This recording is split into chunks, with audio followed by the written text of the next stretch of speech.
શું બોલું? ના ના, ઘણા લોકો મને એમ કહેતા હોય તું ડખારી છો. મેં કીધું મારે મૂંગો રહી જાઓ, પણ જેને ગમે છે એના માટે તો વિડીયો બનાવવા પડે ને. પણ આજે શું કામ વિડીયો નથી આવ્યો? બસ કાંઈ કારણ નથી. કાલ મેં ક્લિપો નથી લીધી યાર, કાલ થોડોક મૂડ ઓફ હતો. મૂડ ઓફનો પણ કાંઈ કારણ નથી. હોય ક્યારેક આમ શરીર આપણો આમ એમ થાય કે ના આજે લેઝી ડે છે, આરામ કરો.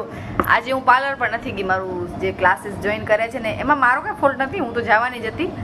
એ નથી આવ્યા મેમ જે શીખવાડવાવાળા છે ને. બસ હવે ટૂંક જ સમયમાં જે સારું સારું મેકઅપ ને બધું શીખીશ ને તમારી સાથે શેર કરીશ.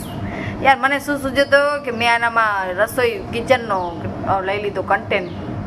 કિચનથી ને દિયાનો ને કિચનનો તો એક આમ 36નો આંકડો છે, પણ તે છતાંય હવે આવી ગઈ છું તો રોજ નવી ટ્રાય કરું. મને આવડતો કાંઈ ન હોય પણ હું ખાલી ટ્રાય કર્યા કરું. મને એક કમેન્ટ હતી કે કિંજલ દીદી તમારાથી નનકા છે તો કેવી સરસ રસોઈ બનાવે. હા યાર સરસ જ બનાવે, પણ અમે એક ફ્રેન્ડ જ છીએ, તમે એવું કાંઈ કરી નહીં શકો અમારો વચ્ચે. એમ બોલીએ જ છીએ સરસ રીતે.